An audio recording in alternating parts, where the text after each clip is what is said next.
Hello everybody, I am Dr. Lodhi Kanis Fatma, Head of the Department Political Science from JTR Science and Commerce College, Malegaon, Nasik.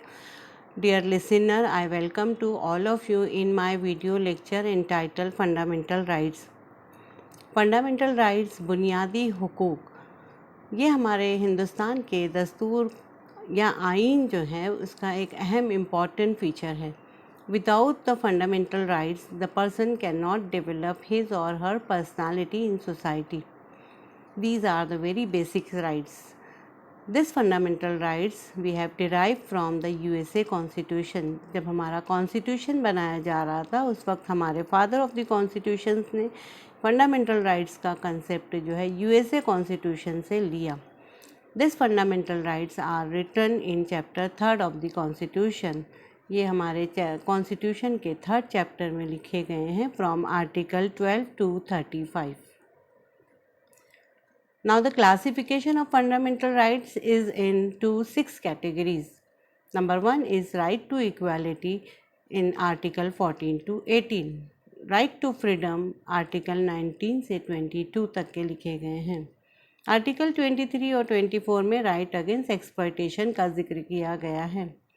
Article 25 से 28 तक के right to freedom of religion सभी के लिए है. Cultural and educational right, this right is written in article 29 to 30. And the last one is right to constitutional remedy, this is written in the article 32. Article 31 is deleted from the list of fundamental rights. Now I want to discuss one by one each and every article. Number 1 is right to equality. Right to equality provides for equal treatment of everyone before the law. According to Indian Constitution, कानून की निगाह में तमाम लोग equal हैं, किसी के साथ भी नाइंसाफ़ी नहीं की जाती है.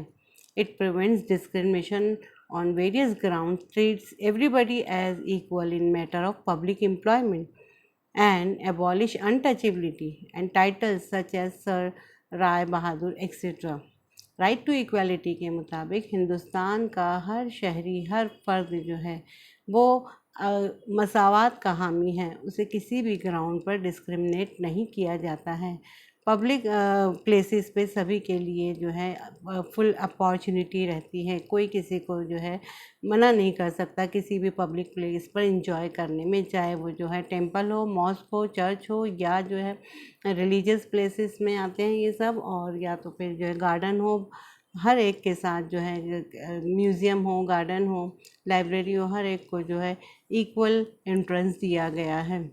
अनटचेबिलिटी एक कॉग्निजेबल ऑफेंस है. Those who practice untouchability get the punishment by the state according to the article 17. Now the right to freedom is written in article 19 to 22. The right to freedom includes freedom of speech and expression. हर वो ख्याल जिसे express किया जाए तो वो जो है बेहतरीन अपने अंदर इम्पोर्टेंस लिए हुए रहता है. Right to freedom of speech and expression, ये एक बेहतरीन हमारे अंदर जो है हमारे कॉन्स्टिट्यूशन के हिसाब से हमें आज़ादी दी गई है कि हर कोई छोटा बड़ा या जो है किसी भी कास्ट का हो, किसी भी मज़हब का हो, मर्द हो औरत हो, हर कोई अपने ख़यालात का इजहार कर सकता है. किसी पर कोई किस्म की पाबंदी नहीं है. हमें एसोसिएशंस बनाने का हक़ दिया गया है, असम्बली बनाने का हक़ दिया गया है, यूनियन और कोऑपरेटिव्स बना सकते हैं हम, लेकिन जो है with in the legal framework, और जो है उसी के साथ साथ हम अपने प्रोफेशन और ऑक्यूपेशन अपने मनपसंद की जो है सिलेक्ट कर सकते हैं. हम पर किसी भी किस्म की कोई भी पाबंदी नहीं है. ये एक बेहतरीन हमारा फंडामेंटल राइट्स है, that is the right to freedom. Now according to article 23 or 24, it is the right against exploitation. कोई किसी का एक्सप्लॉयटेशन नहीं कर सकता है, इस्तेसाल नहीं कर सकता है. Right against exploitation prohibits all forms of force labour, child labour and trafficking of human beings. Children under the age of 14 are not allowed to work.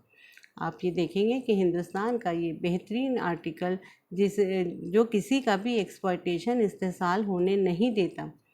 किसी को जो है फोर्स लेबर कोई नहीं बना सकता, चाइल्ड लेबर कोई जो है ज़बरदस्ती किसी के साथ नहीं कर सकता, और ना ही जो है किसी भी तरीके से किसी ह्यूमन ट्रैफिकिंग में हम जो है किसी को जो है इन्वॉल्व कर सकते हैं।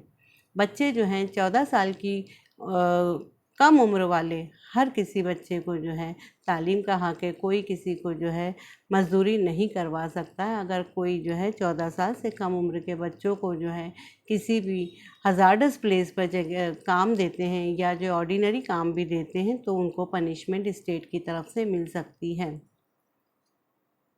आर्टिकल 25-28 डिस्क्राइब करता है हमारा right to freedom of religion. The right to freedom of religion includes freedom of conscience and free profession, practice and propagation of religion, freedom to manage religious affairs, freedom from certain taxes, and freedom from religious instruction in certain educational institute. Article 25 से 28 तक के इस बात का जिक्र किया गया है कि हिंदुस्तान में हर एक को मज़हब की आज़ादी है। वो अपनी पसंद से, अपनी मर्ज़ी से जो है अपने मज़हब का इंतखाब भी कर सकता है, अपने मज़हब की तबलीग कर सकता है, उसकी अदायगी कर सकता है, उसको प्रोपोगेट कर सकता है, मजहबी अदारे स्टार्ट कर सकते हैं, और जो है तमाम जो है मामलात जो है वो मैनेज कर सकते हैं मज़हब के नाम पर। किसी पर किसी किस्म की पाबंदी नहीं है, लेकिन मजहबी अदारों को किसी भी किस्म की कोई भी ग्रांट जो है हिंदुस्तान के ख़जाने से नहीं दी जाती है। कल्चरल एंड एजुकेशनल राइट, ये आर्टिकल 29 और 30 में लिखा गया है। तहजीबी और तालीमी हक़। The cultural and educational right preserve the right of any section of citizen to conserve their culture, language or script, and right of minorities to establish and administer educational institution of their choice। यह article एक बेहतरीन article है और particular right minorities के हुकूक़ की तहफ़्फ़ुज़ करता है। Article 29 और 13 के हिसाब से जो है कल्चरल और एजुकेशनल राइट्स का तहफ़्फ़ुज़ जो है हर किसी को किया गया, ख़ास करके जो है माइनॉरिटी क्लास के लोग जो हैं इसमें इस आर्टिकल के थ्रू जो है अपने मज़हबी, अपने तालीमी और जो है सकाफ़ती अदारे स्टार्ट कर सकते हैं अपनी चॉइस से जो है वो जिस तरीके से चाहें अपने अदारों को मैनेज कर सकते हैं। किसी भी किस्म की इसमें कोई अड़चन नहीं है। ये पर्टिकुलर राइट टू माइनॉरिटीज़ को दिया गया है। आर्टिकल 31 को जो है वो राइट टू प्रॉपर्टी था, लेकिन जो है उसे अब फंडामेंटल राइट की लिस्ट में से निकाल दिया गया है। अब वो एक सिविल राइट है। The right to constitutional remedies, right article 32, ये जो है राइट टू जस्टिस है। Means the right to constitutional remedies is present for enforcement of fundamental rights. Dr. B.R. Ambedkar declared the right to constitutional remedy as the heart and soul of Indian Constitution। जैसे कि doctor Baba Saheb Ambedkar ने ये महसूस किया कि अगर right to constitutional remedies ना हो, राइट टू जस्टिस ना दिया हो, तो किसी भी फ़र्द के साथ डेमोक्रेसी में उसका सर्वाइवल नहीं हो सकता है। Doctor B.R. अम्बेडकर ने ये डिक्लेयर किया है कि constitutional remedy it is the heart and soul of Indian constitution. This is my brief description regarding the fundamental rights.